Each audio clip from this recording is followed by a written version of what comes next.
السلام علیکم ورحمۃ اللہ وبرکاتہ. امید کرتا ہوں تمام ناظرین خیر و سے ہوں گے. انشاءاللہ ہم ایک بار پھر ایک نئی پوڈ کاسٹ اور کچھ سوالات لے کر آپ کی بارگاہ میں حاضر ہوئے ہیں. ہمارے ساتھ آج شامل ہیں ہمارے مہمان ڈاکٹر پروفیسر مفتی غلام دستگیر احمد مظہری صاحب. ان کا ہم دل کی عطا کریں سے خوش آمدید کہتے ہیں کہ انہوں نے قیمتی وقت میں سے ہمارے لیے وقت نکالا. اور ان کے ساتھ ہی ہمارے ساتھ شامل ہیں حضرت علامہ مولانا مفتی شوکت اللہ چشتی صاحب، جو کہ گائے بگائے آپ دیکھتے رہتے ہیں. تو آپ دونوں حضرات کا میں بہت مشکور ہوں کہ آپ لوگوں نے ٹائم نکالا اپنی قیمتی سوالات سے. تو آج ہم سوالات کا سلسلہ شروع کرتے ہوئے سب سے پہلا سوال ہم ڈاکٹر پروفیسر مفتی غلام دستگیر احمد مظہری صاحب آپ سے کرتے ہیں کہ صدقہ فطر جو کہ آج کل چل رہا ہے، رمضان مبارک کا آخری شعر، صدقہ فطر کا نصاب کیا ہونا چاہیے اور کیا چل رہا ہے، کیا ہے گندم کے حساب سے، جو کے حساب سے، ذرا بتائیے. بسم اللہ الرحمن الرحیم. سب سے پہلے تو قبلہ قاری جمیلہ ان صاحب آپ کا بہت بہت شکریہ. اللہ کریم آپ کو جزائے خیر عطا فرمائے. آپ نے بندہ فقیر کو اس قابل سمجھا، اللہ آپ کو اس کا بہتر سے بہترین بدلہ دے. آپ کا سوال ہے کہ صدقہ فطر کا نصاب کیا ہے. وہ سرکار کریم علیہ الصلوۃ والسلام کے شریعت اسلامیہ کے اندر اس کو باقاعدہ واضح طور پہ بیان کر دیا گیا ہے کہ صدقہ فطر کا نصاب بیسیکلی تو وہی نصاب ہے جو زکوٰۃ کا نصاب ہے.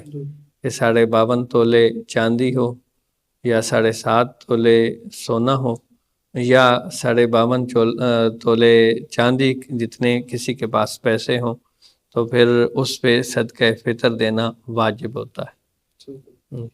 یہ صدقہ فطر کا جو نصاب ہے اور قربانی کا نصاب یہ ایک ہی ہونا چاہیے یا الگ ہونا چاہیے؟ نہیں، صدقہ فطر اور قربانی کا نصاب ایک ہی ہے، اور صرف زکوٰۃ میں تھوڑا سا فرق ہے کہ زکوٰۃ کے لیے سال کا گزرنا شرط ہوتا ہے، اور صدقہ فطر اور قربانی کے اندر یہ ہوتا ہے کہ یہ اس موقع پہ اگر وہ ان چیزوں کا یہ چیزیں رکھتا ہے تو اس پہ واجب ہوگا.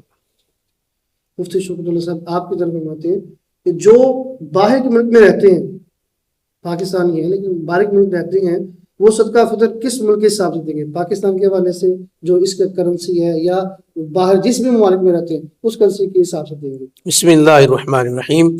یہ بہت زیادہ کثرت کے ساتھ سوال کیا جاتا ہے عموماً ان احباب کی طرف سے جو ہمارے احباب، ہمارے مسلمان بھائی دوسرے ملکوں میں رہتے ہیں.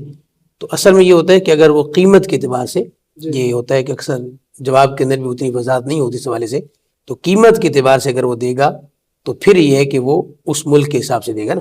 یعنی قیمت اب شرط کیوں لگائی ہے؟ اس کی وجہ یہ ہے کہ اگر مثلا آٹے کے حساب سے دے رہا ہے، گندم کے حساب سے دے رہا ہے، یا اسی طرح دیگر جو چیزیں ہیں کشمش وغیرہ، تو وہ تو لازم بات ہے یہاں بھی وہ اس کا مطلب جو مقدار ہے، وزن ہے، وہ اتنا ہی ہے اور وہاں بھی اتنا ہی ہے، تو یہ اس قیمت کہا جائے گا نا. تو بہتر تو یہ ہے کہ قیمت کے اعتبار سے اگر وہ دے گا تو پھر وہ فرق آ جائے گا نا، کہ اس لیے کہ ہمارے ہاں ہماری کرنسی ماشاءاللہ جہاں جا رہی ہے وہ پھر ہے صورتحال اس کی، تو اس لیے پھر وہاں جس ملک میں رہتا ہے اپنا اور اپنے نابالغ جو بچے ہیں، بیٹی ہے، بیٹا ہے، تو ان کا نکالے گا. یہ بھی لازمی ساتھ ہے، اپنا بھی اور اپنے نابالغ بچوں کا بھی. تو اب وہ نکالے گا اس حساب سے، وہ جس ملک میں ہے جو قیمت بنتی ہے اس حساب سے. لازم بات ہے سعودی عرب میں ہے جیسے وہاں ریال ہے، اگر کسی اور جگہ میں وہاں ڈالر ہیں تو وہ چینج ہو جائے گا نا. تو اس کا آسان ترین حل یہ ہوتا ہے کہ آپ اس کی قیمت نکال لیں، کہ جتنی قیمت بنتی ہے وہ آپ صدقہ فطر دے دیں. یعنی اس کی پیچھے وزن سارا کچھ وہی رہے گا. تو اس کا کل پرسوں ایک جگہ سے سوال آیا تو کہتے ہیں ہمیں پتہ نہیں چل رہا چونکہ ہم ہوٹل میں بیٹھتے ہیں. تو بہرحال آپ کو یہ پوچھنا پڑے گا، مارکیٹ میں چلے جائیں، تھوڑا سا وزٹ کر لیں، کسی سے پوچھ لیں، تو آپ کو پتہ چل جائے گا کہ وہاں آٹے کا 2 کلو آٹا اس کا اگر کم سے کم دے رہے ہیں تو اس کی کیا قیمت بنے گی آپ کو پتہ چل جائے گا. اچھا، صدقہ فطر صرف گندم کے حساب سے دینا لازمی ہے یا کسی اور جنس سے بھی دے سکتے ہیں؟ بالکل دے سکتے ہیں. یہ تو گندم کا تو یعنی ایک ہمارے ہاں چونکہ زیادہ ہوتا ہے، یہ کم سے کم ہے. افضل تو یہ ہے کہ جو اور افضل اس لحاظ سے ہوگا جس کو اللہ نے دی ہے. صاحب حیثیت ہے تو بعض بالکل بیچارے نارمل ہیں، وہ مشکل سے وہ دے رہے ہوتے ہیں. تو یہ بھی جو ڈاکٹر صاحب نے وضاحت کر دی کہ یہ بھی لازم ہے. عوام میں یہ مشہور ہے کہ ہر ایک پہ صدقہ فطر لازم ہے، ایسا نہیں ہے. وہ آپ نے وضاحت کر دیا کہ بس 52.5 تولے چاندی ہے یا 7.5 تولے سونا ہے یا 52.5 تولے چاندی کی اس کی قیمت ہے, مالی یا پھر اس کی جو ہے نا یہ بھی لازمی ہے ساتھ کہ بھائی ساتھ یہ بھی تھوڑی سی ہو کہ بعض لوگ پریشان ہو جاتے ہیں نا, تو بھائی آپ دیکھیں 52.5 تولے چاندی کے برابر رقم ہے, وہ کسی بھی صورت میں ہو سکتی ہے. آگے یہ لازمی ہے کہ یعنی جب آپ کو علماء نے بتا دیا تو آپ تھوڑا سا آپ ڈیپلی جائیں, تھوڑے گہرائی میں جائیں تو آپ کو پتہ چل جائے گا کہ بعض اوقات یہ بھی ہمارے فقہاء نے لکھا ہے کہ کوئی فالتو حاجت اصلیہ کے علاوہ, ضرورت اصلیہ کے علاوہ سامان گھر میں پڑے, زکوٰۃ میں وہ شامل نہیں ہوتا, لیکن قربانی میں بھی وہ شامل ہوتا ہے, جی اور یہاں صدقہ فطر میں بھی وہ شامل ہوگا. وہ شامل. تو یہ مطلب لازم ہے, تو لہٰذا اس کو پیش نظر اگر رکھا جائے تو انشاءاللہ وہ آسانی ہو جائے گی, کوئی ایسا مشکل نہیں ہے. تو اگر کم از کم کا ہم کہتے ہیں تو وہ گندم کہتے ہیں جس کو اللہ نے دیا ہے. میں ناظرین سے عرض کروں گا کہ آپ لازم ہے کہ اللہ نے آپ کو اگر زیادہ دیے ہیں تو آپ کوشش کریں کشمش کے حساب سے دیں, کھجور ہے, باقی چیزیں ہیں, تو جس کو اللہ نے جتنا دیا ہے, لن تنالوا البر حتی تنفقوا مما تحبون, تو یہ تو قرآن کی آیت ہے. تو بھئی آپ اس وقت تک پہنچ ہی نہیں سکتے, آپ کی وہ جو قبولیت ہے, وہ جو مقام ہے, جب تک کہ آپ پیاری چیز نہیں دے دیتے. تو یہ بھی آیت یہاں پہ کوٹ کی جا سکتی ہے کہ اللہ نے آپ کو دیا ہے تو کوشش کریں زیادہ سے زیادہ دیں تاکہ آپ کی وجہ سے غرباء کا زیادہ سے زیادہ فائدہ ہو. جی جی, اس سوال کے اندر میں تھوڑا سا ایڈ کرنا جی. چاہوں گا کہ گاؤں میں ایک دوست نے سوال کیا, تو جب آپ نے بتایا نا کہ یہ ضروری نہیں ہے, کسی کے حالات بھی ایسے ہیں, اب وہ اس کو نا گھر کے حالات کی وجہ سے کہ اس کو ایک ٹائم کا کھانا بھی بڑا مشکل ہو رہا تھا. اس نے فون کر کے پوچھا یار یہ صدقہ فطر کتنا چل رہا ہے, تو اب وہ چاہے کسی سے قرض لے کے صدقہ دے, وہ اپنے فطرہ دے, تو یہ لازمی ہے کہ اس کو فطرہ دینا ہی پڑے گا, کسی سے قرض لے کے دے دے. میں نے عرض کیا جس پہ صاحب استطاعت تو ہو نا, یعنی اس کا باقاعدہ نصاب ہے. اب جس کا جو آپ کنڈیشن بتا رہے ہیں, حالت بتا رہے ہیں, تو وہ تو صدقہ فطر ہو سکتا ہے اس کی دینے والی لینے والی صورتحال بن جائے. یعنی یہ اس لیے میں عرض کیا عوام میں مشہور یہی ہے کہ ہر ایک صدقہ فطر دے گا, اور میں نے یہ باقاعدہ دیکھا ہے کہ جو مستحق ہیں وہ بھی دے رہے ہوتے ہیں. تو ویسے تو خیر یہ بہت اچھا ہے, اب میں عرض کروں گا بہت اچھا علماء نے لکھا ہے, اگر کوئی دے سکتا ہے چاہے وہ اس نصاب تک نہ پہنچتا ہو, یعنی واجب اس پر نہیں ہے, لیکن پھر بھی وہ نکال کر کے جمع کر کے دے رہا ہے, تو یہ تو پھر ایثار اور قربانی اور اس درجے میں چلا جائے گا نا. لازم اسی پہ ہوگا, واجب اسی پہ ہوگا جو نصاب عرض کر دیے. رمضان المبارک میں جو شخص ایسے ملک میں گیا جہاں اس کے روزے 31 بن رہے ہیں, تو یا اس کے روزے 28 بن رہی ہیں, تو وہ کیا کرے گا دوستوں؟ قبلہ گزارش یہ ہے کہ بندہ یعنی پاکستان کا یا کسی بھی جگہ پہ گیا ہے, اور پہلے اس نے ابتدا پاکستان میں کی تھی, پھر انتہا اس کی ایسے ملک میں ہو رہی ہے کہ جہاں اس کے روزے کم ہو رہے ہیں. جی جی ٹھیک ہے, تو دیکھیں کہ اس کے روزے 28 اس کے روزے مکمل ہوئے, اور پھر ان کے پاس یعنی جس ملک میں وہ گیا ہے وہاں پہ عید آ گئی ہے, تو وہ تو ایک روزے کی بعد میں قضا ہی کرے گا. ٹھیک ہے نا, کیونکہ 28 کا مہینہ تو ہو ہی نہیں سکتا. ٹھیک ہے, ہاں ایک ایسے جگہ پہ آیا ہے کہ جہاں اس کے روزے 31 ہو رہے ہیں. ٹھیک ہے, تو 31 میں وہ روزہ پھر بھی رکھے گا, کیونکہ فمن شاہد منکم الشہر فلیصم, قرآن کا ہے کہ جہاں جب ماہ رمضان کو پاؤ تو روزے رکھو. تو یہاں بے شک اس کے روزے 31 ہو رہے ہیں, لیکن جس ملک میں پہنچا ہے وہاں دیکھا جائے گا کہ وہاں ماہ رمضان ابھی جاری ہے, اگرچہ اس کے روزہ ایک اضافی بھی ہو گیا, لیکن پھر بھی یہ نہیں کہہ سکتا کہ نہیں بھائی باقی لوگوں کے روزے جو ہے نا 30 ہو رہے ہیں تو میرے 31 میں نہیں رکھتا. نہیں, وہ اس علاقے کو دیکھا جائے گا کہ کیونکہ وہاں ماہ رمضان موجود ہے تو وہ روزہ اس کے لیے رکھنا لازم. فرض کریں کہ وہ بندہ کہتا جی میں تو سعودی عرب سے چلا تھا تو میں 30 روزے پورے کر دیے تھے, جی اب جب یہاں آیا ہوں پاکستان میں تو یہاں ایک روزہ اضافی ہے, پہلے تو 30 پورے ہوئے 31 نہیں. اصل چیز یہ ہے کہ اب یہاں دیکھنا پڑے گا نا, جی یہ دیکھا جائے گا کہ اب وہ عید تو کر نہیں سکتا, نہیں کر سکتے بالکل. یہاں جب ماہ رمضان موجود ہے تو وہ کس طرح عید کس طرح کرے گا. تو لازمی بات ہے جب ماہ رمضان موجود, قرآن کی نص ہے فمن شاہد منکم الشہر فلیصم. ٹھیک ہے, تو پھر وہ جب ماہ رمضان کو پائے تو روزے رکھے. بہت شکریہ. اچھا مفتی شوکت اللہ صاحب, آپ سے یہ سوال کرتے ہیں کہ سوشل میڈیا نے دین پر کیا اثر ڈالا ہے؟ اصل میں تو یہ ہے کہ یہ ویسے ایک سوال ہے, حقیقت میں ایک پورا ٹاپک ہے. اس کی وجہ یہ ہے کہ اس کے پھر پازیٹیو بھی یعنی منفی اپنا مثبت اثرات بھی ہیں, پھر منفی اثرات بھی اس کے ہیں, اور مطلب کہ ایک پورا ٹاپک ہے یہ. اگر اس کو خلاصتاً عرض کریں تو یہ حقیقت ہے کہ آج اگر یہ کہا جائے کہ ہم سے مراد بالخصوص نوجوان, تو وہ تو مطلب کہ 2 دنیاؤں میں رہتے ہیں. تو ایک ریئل ورلڈ ہے اور ایک ڈیجیٹل ورلڈ. جی جی تو اب تو باقاعدہ اس کو اگر دنیا کہا جائے، ورلڈ کہا جائے، تو یہ مطلب کہ بے جا نہیں ہوگا کہ باقاعدہ وقت بھی کتنا اس کو دیا جا رہا ہے، اس کو اہمیت بھی کتنی دی جاتی ہے، اور اس پہ آپ دیکھیں کہ مطلب اس کی کیا کچھ اہمیت ہے ہمارے سامنے ہے. لہذا ایک تو یہ کہا جائے گا کہ بھئی اس کے دونوں، ہم ایسا نہیں ہے کہ ہم کہیں کہ اس کے سارے نیگیٹو ہی اس کے وہ اثرات ہیں، ایسا نہیں ہے، پازیٹیو بھی ہے. تو پہلے میں یہ عرض کر دیتا ہوں بھئی ویسے پازیٹیو بھی اس کے اثرات تھے بھی، ہیں بھی، اور آگے چل کے اور زیادہ ہوں گے. میں یہاں پہ بلکہ رک کی عرض کروں گا کہ ہمارے علماء، خصوصاً جو نوجوان علماء آگے آ رہے ہیں، ان کے لیے بہت لازم ہے کہ سوشل میڈیا کا جو استعمال ہے وہ، اور کنٹینٹ کے حوالے سے بھی بہت زیادہ اہم ہے. یہ کبھی نہیں ہو سکتا کہ آپ جو اس دور کے جو تقاضے ہیں آپ ان سے آنکھ بند کر لیں اور یہ سمجھیں کہ جی وہ میرا تو مسئلہ حل ہو گیا. ایسا نہیں ہو سکتا. تو یہ بہت بڑا ہتھیار ہے. تو اس ہتھیار کو ہم، یہ ہر دور میں رہا ہے، جو بھی ہتھیار ہوتا ہے اس کو ہم دین کے لیے استعمال کریں گے. تو اس کے پازیٹیو اثرات بھی ہیں اللہ کے کرم سے. آپ دیکھیں ایک جیسے ہم بات کریں اب یہاں پہ، تو دیکھیں اس کا کتنا بڑا اثر ہے. اللہ کا فضل ہے، اس کا فائدہ ہوگا. جتنے لوگ سنیں گے تو ان کو فائدہ ہوگا.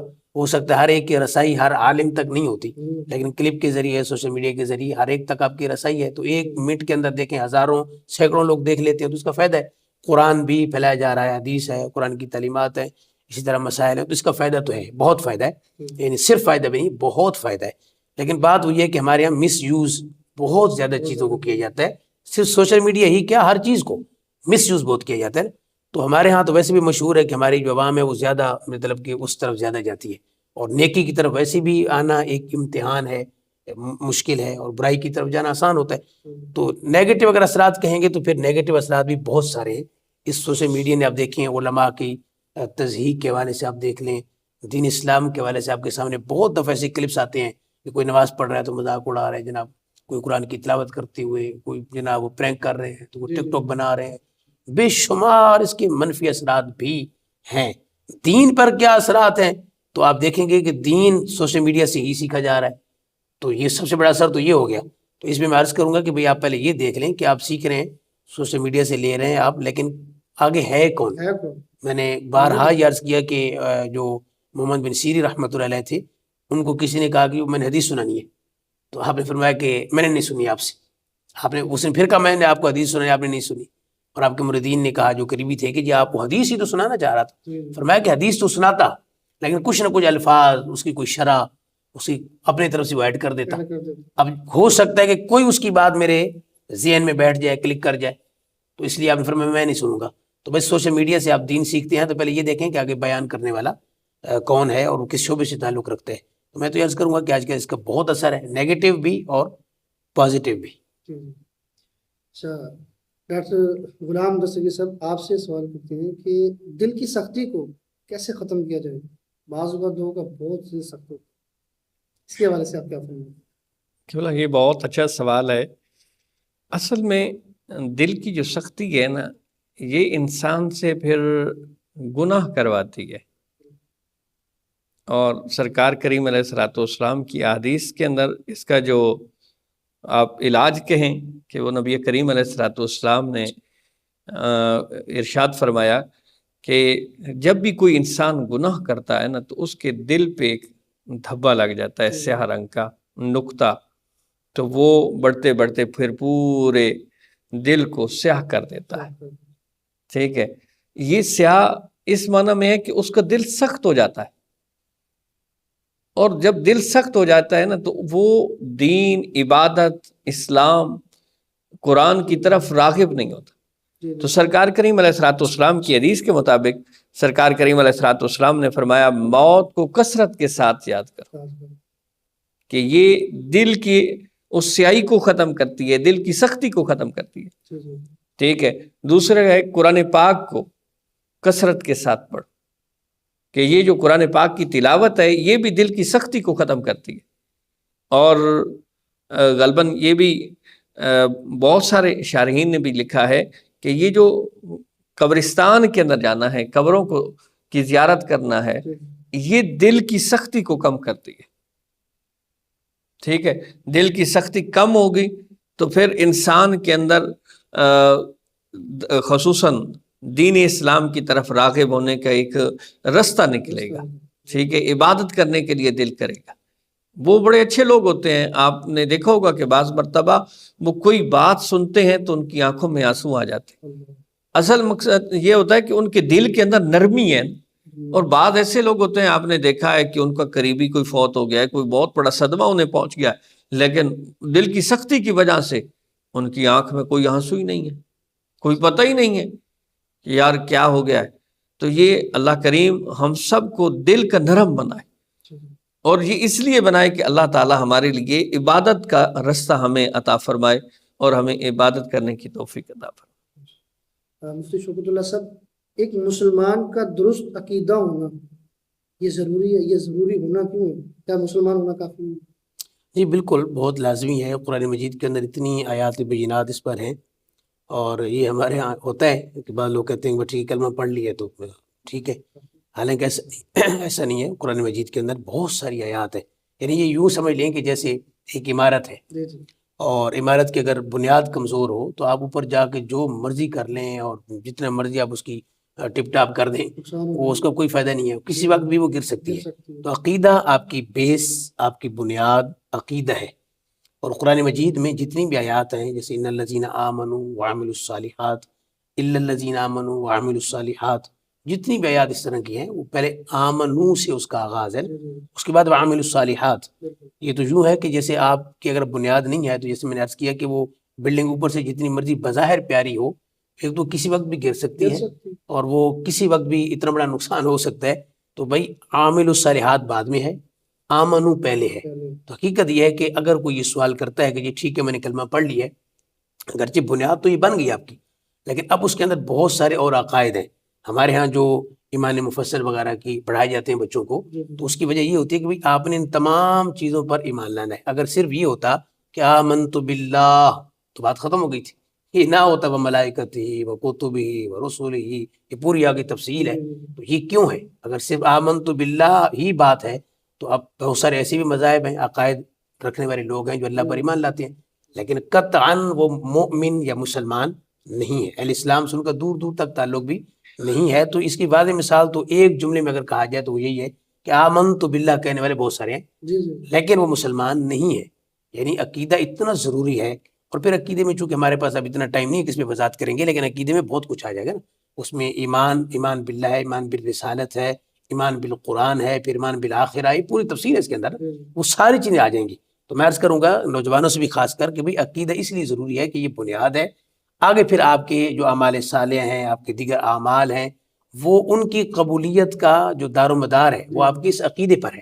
اگر آپ کا عقیدہ درست ہے تو آپ کے اعمال بھی آگے قبول ہو جائیں گے. لیکن عقیدہ ہی خراب ہے، بہت سارے لوگ ایسے ہیں، مثال کے طور پہ قادیانی ہیں.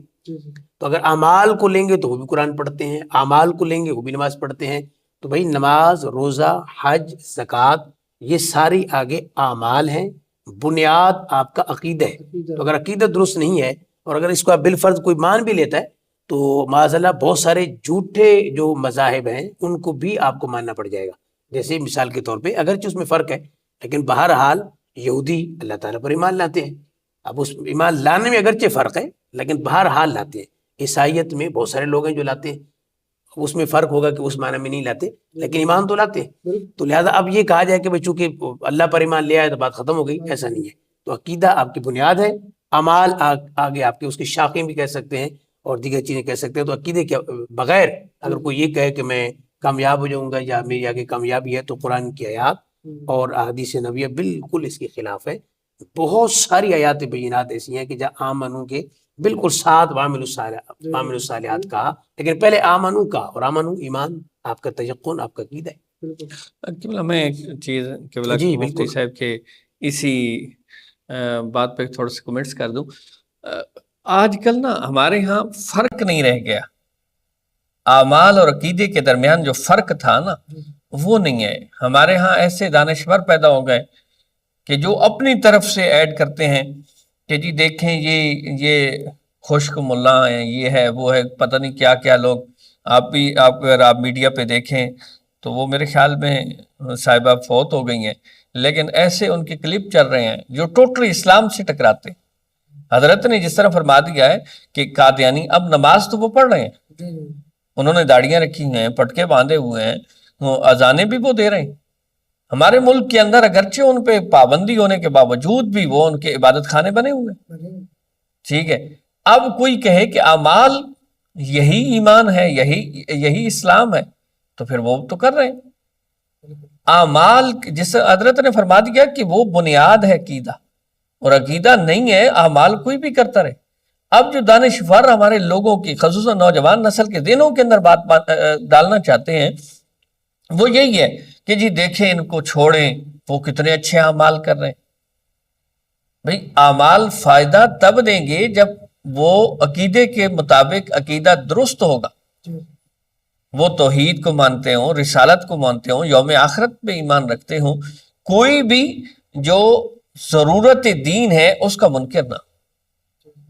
بہت سارے ایسے نظریات کے لوگ پیدا ہو گئے جو ضروریات دین کے منکر ہو گئے، اور بعض تو ایسے حوالے سے ہمارے ہاں دانشور پیدا ہوئے لاوالی ٹائپ کے کہ جنہوں نے اس کے اندر گسیڑ دیا کہ جی دیکھیں جو غیر مسلم لوگ ہیں وہ جی اخلاق کے اچھے ہیں، وہ کیسے جہنم میں جائیں گے؟ انسانیت کی بھی بڑی خدمت کرتے ہیں، جی انسانیت کی خدمت کر رہے ہیں، وہ سچ بولتے ہیں، وہ یہ کرتے ہیں۔ پہلی چیز تو یہ ہے کہ اس میں بھی احساس کمتری ہے ہمارے لوگوں کے اندر، احساس، آپ وزٹ کریں، سروے کریں، یہ جھوٹ بولنا، یہ فراڈ کرنا، یہ فریب، یہ سارے کاموں پہ مسلمانوں کو لگایا کس نے ہے؟ ٹھیک ہے، یہ ایسا لولی پاپ دیا جا رہا ہے، پھر ان کو ان کے اعمال کی وجہ سے، اگر اچھے کر رہے ہیں انہیں دنیا کے اندر اس کا فائدہ مل رہا، اعمال کی وجہ سے وہ کہتے ہیں جی دیکھیں تو ہم، بلکہ قبلہ مفتی صاحب نے پہلی بات یہی کی ہے کہ یہ بنیاد ہے، اگر عقیدہ نہیں ہے اعمال کوئی فائدہ نہیں دے سکتے۔ ڈاکٹر صاحب اگلا سوال آپ سے کرتے ہیں کہ شرک اور تعظیم میں فرق کیا ہے؟ شرک الگ چیز ہے، تعظیم، ان دونوں میں فرق کیا ہے؟ بہت ہی اچھا سوال ہے قبلہ۔ یہ آج کے اس دور کے اندر جو پرفتن دور ہے، جس طرح لوگ دین علماء کی نسبت دانشور جو نام کے دانشور یا پھر ایسے میڈیا کے اوپر بیٹھ کے اپنی طرف سے ڈیفینیشن کرنے والے لوگ، ٹھیک ہے جی یہ ہے وہ ہے، وہ تعظیم اور شرک کے درمیان فرق کو جانتے ہی نہیں ہیں۔ اب میں آپ کو ایک مثال دوں گا۔ بات شرک تو یہ ہے کہ اللہ کے ساتھ کسی اور کو واجب الوجود اور مستحق کی عبادت سمجھنا، یہ شرک ہے۔ اب ایک شخص ہے، کسی نے قبر کو بھی سجدہ کیا ہوا، اگرچہ حرام ہے، اہل سنت و جماعت کے ہاں حرام ہے، دین اسلام کے اندر حرام ہے۔ ایک شخص ہے جس نے قبر کو سجدہ کیا ہوا اور آپ نے اس کو پکڑ کے اٹھایا ہے، اس سے پوچھا ہے آپ نے کہ جناب آپ نے سجدہ کیا ہے تو یہ سجدہ شرک، یعنی آپ جو سجدہ کر رہے ہیں یہ تو شرک ہے۔ وہ کہتا ہے کہ جناب میں نے معبود سمجھ کے یا مستحق کے عبادت سمجھ کے سجدہ نہیں کیا، میں نے تعظیم کا سجدہ کیا۔ اب یہ شرک نہیں ہے، اگرچہ حرام فعل ہے۔ اب کیا ہوا کہ ہمارے لوگوں نے اسی چیز کو اٹھا کے، تعظیم اگر کوئی کر رہا ہے تو اس کو اٹھا کے شرک پہ لگانا شروع۔ ہم اس رستے کو مناسب نہیں سمجھتے کہ کوئی تعظیم اس لیول کی کر رہا ہے کہ جس کی وجہ سے پھر شرک کے رستے کھلتے ہیں، لیکن ایک جاہل سے جاہل بندہ بھی سمجھتا ہے کہ تعظیم ایک الگ چیز ہے اور عبادت اور شرک ایک الگ چیز ہے۔ پھر اس کا سائیڈ ایفیکٹ کیا ہوا؟ پھر لوگوں نے اسی چیزوں کو اٹھا کے جو انبیاء کی تعظیم تھی، جو اولیاء کی تعظیم تھی، اس تعظیم پہ شرک کے فتوے لگانا شروع کر دی۔ ٹھیک ہے، پھر کسی نے کوئی تعظیمی احادیث ملتی ہیں، آیات کے اندر ایسے اشارے ملتے ہیں، کسی نے بات کی ہے، تو اب جس کے پاس علم ہی نہیں ہے، جس کے پاس تعظیم اور شرک کے درمیان فرق کا پتہ ہی نہیں ہے، وہ اٹھ کے شرک کے فتوے لگا دیتے۔ اب کئی صحابہ سے، قبلہ مفتی صاحب تشریف فرما ہیں، کئی صحابہ سے نبی کریم علیہ الصلوۃ والسلام کی قدمین مبارک کو چومنا ثابت۔ بالکل بالکل ایسے ٹھیک ہے، اب کیا ہوا کہ اگر کسی جگہ پہ کوئی کسی کو جھک کے مل رہا ہے نا، اس پہ شرک کا فتویٰ لگ گیا۔ اس کی ایک وجہ تو یہ ہے کہ یہ تعظیم اور شرک کے درمیان فرق کا نہیں پتا چلا. تعظیم قرآن خود نبی علیہ الصلوۃ والسلام کی تعظیم ہمیں سکھا رہا, بلکہ آپ قرآن کے جس طرح علامہ یوسف بن اسماعیل نبہانی رحمہ اللہ آپ نے لکھا ہے کہ اگر قرآن کے اندر آپ غور و فکر کریں گے, تدبر کریں گے, تو پورا قرآن آپ کو نبی علیہ الصلوۃ والسلام کی تعظیم سے بھرپور نظر آئے گا. ٹھیک ہے, تو تعظیم اور شرک میں زمین و آسمان کا فرق ہے. ٹھیک. اچھا مفتی شوکت اللہ صاحب, اگلا سوال آپ سے کرتے ہیں کہ فوتگی کے بعد جو پہلی عید آتی ہے, اور یہ میرے خیال سے گاؤں میں زیادہ پایا جاتا ہے کہ فوتگی کے بعد جب پہلی عید آتی ہے, ایک بندہ فوت ہوا مہینہ پہلے 2 مہینے پہلے, تو وہ سوگ رہا, چالیسواں ہوا, سب کچھ ہوا, لیکن جب عید آئی, عید کے بعد پھر جب وہ عید ملتی ہے تو پھر اس کو دوبارہ تعزیت کرتے ہیں, اللہ کو قبول کرتے ہیں, تو اس کے بارے میں آپ کیا فرماتے ہیں؟ جی بالکل ایسا ہی ہے. گاؤں دیہاتوں میں زیادہ ہوتا ہے, اگرچہ شہروں میں بھی ہوتا ہے, گاؤں دیہاتوں میں بہت زیادہ ہوتا ہے, چونکہ ایک رسم, ایک رواج, ایک ریت وہاں کی بن گئی ہے. تو اصل میں تو یہ کہ شرعی مسائل کا علم چونکہ نہیں ہے کہ بھائی تعزیت کب کر سکتے ہیں اور کب کرنی چاہیے اور دوبارہ کر سکتے ہیں یا نہیں کر سکتے, تو چونکہ مسائل کا نہیں علم ہوتا, تو وہاں تو اب رسم بن گئی ہے. ہاں یہ میں نے دیکھا کہ اب کچھ نہ کچھ علماء جب بار بار کہتے رہے تو اس کا الحمدللہ اتنا اثر ہوا کہ بعض لوگ باقاعدہ اعلان کروا دیتے ہیں یا وہ پیغام پہنچوا دیتے ہیں کہ جی ہمارے گھر نہ آئے کوئی, اس لحاظ سے. ویسے بار بار آپ آئیں اور موسٹ ویلکم ہے, لیکن اس مسئلے کے لیے آپ نہ آئیں تعزیت کے لیے. اصل مسئلہ یہ ہوتا ہے, اب دیکھیں اس میں لاجک یا علت کیا ہے, حکمت کیا ہے کہ بھائی کیوں نہیں جانا. اس لیے کہ ایک مسئلہ ہوا, آپ نے کہا انا للہ و انا الیہ راجعون, آپ نے جنازہ پڑھا, آپ نے تعزیت بھی کی, افسوس بھی کیا, دعا بھی دی, آپ نے دعا کر کے واپس آ گئے, سال ثواب آپ نے کہا 40واں بھی ہو گیا. اب سارا کچھ ہو چکا ہے, جو پروسیجر ایک ہوتا ہے ہمارے لیے جو کم ہے, آگے تو رب بہتر جانتا ہے, لیکن ہمارا ایمان ہے کہ اتنا کچھ ہو گیا تو انشاءاللہ اس کے لیے آگے آسانی ہوگی. اب آپ عید پہ دوبارہ پھر جا رہے ہیں, اس کا سب سے بڑا نقصان یہ ہے کہ خود گھر والے, اگرچہ عزیزوں کو بلایا نہیں جا سکتا, یہ حقیقت ہے, لیکن اسلام اس حزن کی جو ہے نا دوبارہ اجازت نہیں دیتا, کہ یعنی جو جہاں پہ حزن غم تازہ ہو رہا ہے, ایون کہ ہمارے بعض علماء نے بحث پہ کہیں اور نکل جائے گی کہ وہاں تو ایسے کلام اور ایسی چیزوں سے منع کیا گیا کہ آپ ایسا کلام سن رہے ہیں کہ جی اب وہ غم تازہ ہو دوبارہ, تو اس سے بھی منع فرمایا بعض علماء نے کہ یہ اچھا نہیں ہے. یہ جیسے والدہ کے لیے ہے یا کسی اور کے لیے, بہتر ہے کہ آپ اصال اسباب کریں کہ اس نیت سے نہ سنیں. یعنی یوں اگر آسان کہا جائے کہ بھئی غم تازہ ہو, تو اس علماء نے اس کو پسند نہیں کیا کہ شریعت کو یہ مطلوب نہیں ہے نا. تو اب آپ دوبارہ جا رہے ہیں, آپ وہاں بیٹھیں گے, آپ پھر کہیں گے جی بڑا افسوس ہوا, اب وہ 40واں بھی ہو چکا ہے, سب کچھ ہوگا, 6 مہینے, سال, 8-9 مہینے گزر گئے, اب آپ پھر جائیں گے, پھر کہیں گے جی بہت افسوس ہوا, اب آپ کہیں گے جی وہ بہت اچھا آدمی تھا, اب دوبارہ بات چل پڑی, اور دوبارہ غم تازہ ہوگا. اور ایسا دیکھا گیا ہے, اور سننے میں بھی آیا اور دیکھنے میں بھی آیا کہ وہ لوگ دوبارہ سے رونے لگ جاتے ہیں, وہ دوبارہ سے جو زخم تھا وہ تازہ ہو گیا. تو یوں اس لیے منع کیا گیا. مجھے ایک بزرگ نے کہا تھا کہ یہ ہے بہتر ہے کہ جی لوگ آتے ہیں, چونکہ گاؤں میں تو فاتح خانی ہوتی دوبارہ, اس کو ثواب تو ملے گا. تو وہ اپنی جگہ فائدہ ہے, وہ ویسے بھی ہو سکتا ہے, گھر بیٹھ کے بھی ہو سکتا ہے, قبرستان جا کے بھی ہو سکتا ہے, لیکن گھر اگر اس نیت سے آپ جا رہے ہیں کہ دوبارہ افسوس کریں گے اور تعزیت دوبارہ کریں گے, تو یہ غم کو تازہ کرنے والی بات ہے. وہ عید کی خوشی میں مصروف ہیں اور آپ دوبارہ جا کے افسوس کر رہے ہیں, تو دو چیزیں اکٹھی ہو گئی ہیں, ادھر سے عید کی خوشی بھی ہے, ساتھ آپ غم کو بھی تازہ کر رہے ہیں, تو یہ درست نہیں ہے. شرعی طور پہ ویسے سوگ بھی 3 دن ہے, تو آپ 6 مہینے 8 مہینے کے بعد پھر دوبارہ آپ سوگ منا رہے ہیں, افسوس کر رہے ہیں, تو وہ اس لحاظ سے بہتر نہیں. میرا تو مشورہ ہوتا ہے کہ آپ اصال ثواب کریں, گھر بیٹھ کے اصال ثواب کر دیں اگر کرنا ہے. اور عید کے موقع, چونکہ اسلام دین اللہ کی طرف سے, رسول کی طرف سے آپ کے لیے ایک تہوار ہے, تو یہ خوشی کا موقع ہے, اس کو آپ خوشی میں منائیں, بجائے سے کہ آپ دوبارہ غم کر رہے ہیں. لیکن بہتر تو لوگ جاتے ہیں کہ یہ خوشی کا موقع ہے, تو خوشی کے موقع پہ اپنوں کو نہیں بولنا چاہیے, تو قبرستان جاتے ہیں, جا کے فاتحہ خوانی کرتے ہیں, وہ تو درست ہے. نہیں, وہ سارے جیسے بڑی راتوں کو بڑے دنوں میں جانا, یہ حدیث میں روایات سے کچھ علماء نے استنباط کیا ان مسائل کا, جیسے بڑی راتیں ہیں, فتح ورد شریف کے اندر حضرت امام سنت نے لکھا ہے بڑی راتوں میں ارواح کا گھروں میں آنا, اس طرح کی ابحاث ملتی ہیں کتب کے اندر. تو اس کا مطلب ہے کہ جمعے والے دن جانا حدیث شریف کے اندر موجود ہے, لیکن چونکہ عید ایک اسپیسیفک آپ کے لیے خوشی کا دن تھا کہ آپ اس کو منائیں, ذرا ایک تہوار ہے آپ کے لیے, چونکہ اس کا پورا ایک بیک گراؤنڈ ہے پیچھے. تو جب سرکار مدینہ شریف تشریف لائے تو وہاں آپ نے دیکھا, تو فرمایا نہیں تمہارے لیے یہ 2 خوشی کے تہوار ہیں. تو اب یہ تو ہمارے یہاں وہ کہتے ہیں کہ پتہ نہیں خوشی میں جو ہے وہ کوئی جملہ بولتے ہیں کہ یہ وہ ڈالنے والی بات بھانگ ہے، ڈالنے والی۔ ہاں بھانگ ڈالنے والی بات ہے، ایک بندہ خوشی منا رہا ہے اور آپ جاتے ہی لازم بات ہے یہ بات کریں گے، یہ ہو ہی نہیں سکتا کہ آپ جائیں اور یہ بات نہ کریں کہ بہت اچھا بندہ تھا یار، فوت ہو گیا، ایسے ہوا۔ اب رونے کی کیفیت بن گئی اگر آپ کی وجہ سے، تو غم تازہ نہیں کر سکتے، اس کا خلاصہ یہ ہے۔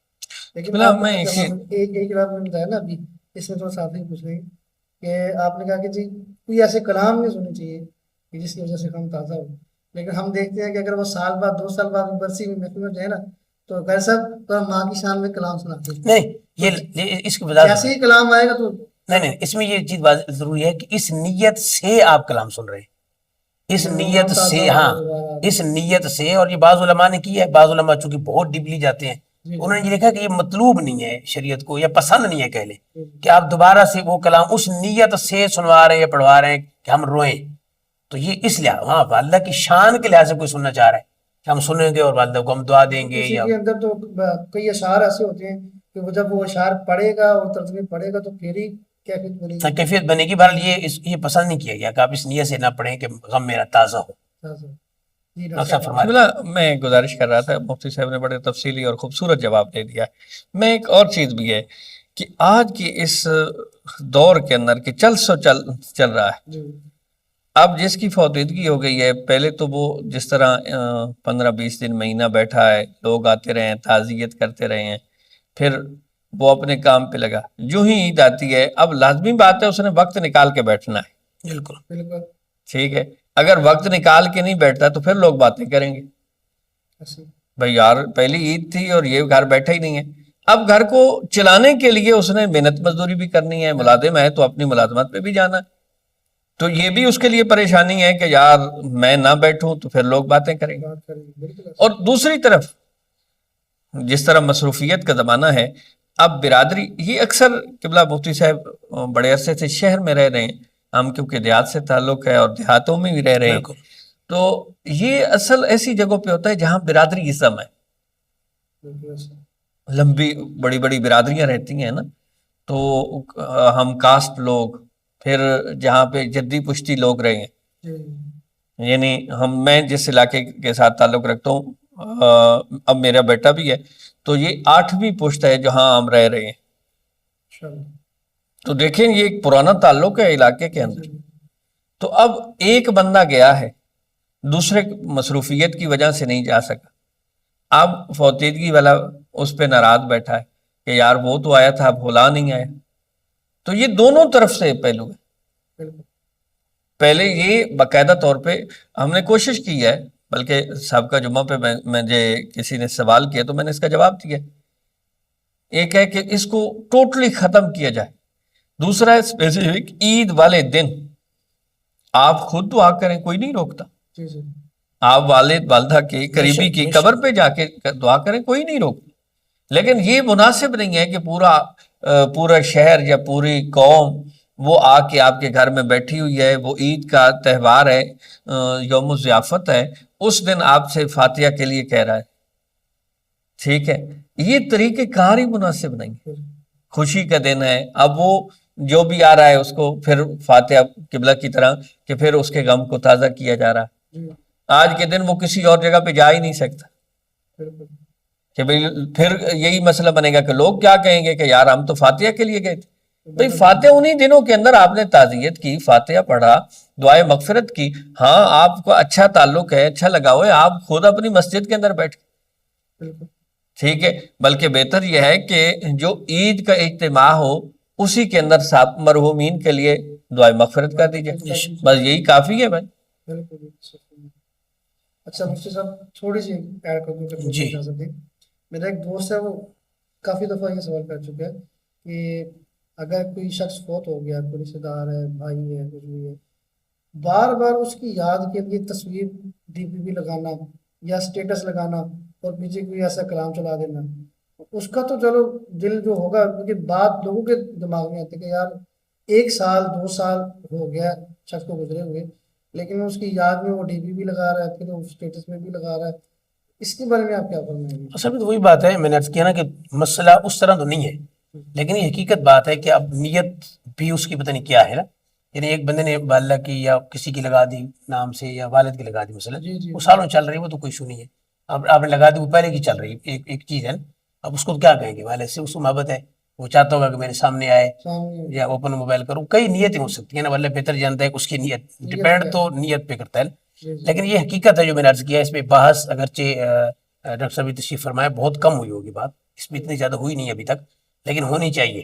اس لیے ہونی چاہیے کہ یہ ایک ٹرینڈ آپ چل پڑے.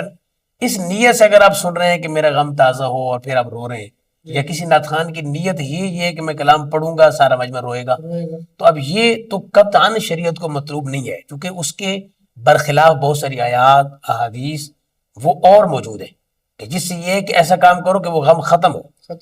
ایسا کام کریں. اس بھی روایات بھی ہیں، کوئی حضرت ملک الموت علیہ السلام کے بارے میں بھی ہے، وہ جو رونے والی ہے، سارے روئی جا رہے ہیں اور وہ جناب اس طرح کے معاملات ہو رہے ہیں نوح وغیرہ. تو کیوں ہے؟ اس لیے کہ بھئی کل تمہاری باری آنے والی ہے، تو آپ اس پہ غور کریں کہ آپ اس کی موت کی تیاری کریں آپ. تو یہ اس لحاظ سے اگر کوئی بندہ اس میں، ویسے تو ٹھیک ہے کس نے والد کی یا کسی نے دوست کی تصویر لگائی ہوئی ہے، اب اس کو منع تو کوئی بھی نہیں کہے گا. مثلا ایک بندے نے فیس بک پہ یا کہیں اس نے آئی ڈی تصویر لگا دی دوست کی، ٹھیک ہے، اس کو محبت ہے، اس نے لگائی ہوئی ہے. بہت سارے لوگ لگاتے ہیں، علماء سے محبت ہوتی ہے، مشائخ سے ہوتی ہے، اپنے پیر سے ہوتی ہے، ٹھیک ہے. لیکن یہ جو ہے نا کہ بار بار پھر لگانا ایسا کوئی کلام لگانا، نیت اگر یہ ہے غم تازہ ہو، اور آج کل چونکہ اس سے آگے بڑھ کے یہ کہ اسٹیٹس چیک کرتے ہیں لوگ، تو اگر ان کے گھر والے بھی چیک کر رہے ہیں پھر وہی بات آ جائے گی کہ غم تازہ اب کریں، ان کا بھی بار بار دیکھ رہے ہیں، بار بار دیکھ رہے ہیں، سال بعد 2 سال بعد. تو اس لیے احتیاط تو یہی ہے کہ جو مینا روی ہے وہ راستہ اختیار کیجیے، درمیانی راستہ، کہ جس سے وہ آپ کی محبت کے اظہار بھی ہو جائے اور آپ کی عقیدت کے اظہار بھی ہو جائے، اور ساتھ جو شرعی تقاضے ہیں وہ بھی پورے ہو جائیں. اور وہ اینڈ یہ ہے کہ میرا یہ ہوتا ہے کہ اب آخرت کی تیاری کریں اور قبر کی تیاری کریں. اگر آپ اجازت دیں تو ایک چیز میں اس میں ایڈ کر دوں. بات ایک چھڑی ہے نا، آپ لبے لباب خوبصورت انداز میں پیش کر دیتے ہیں.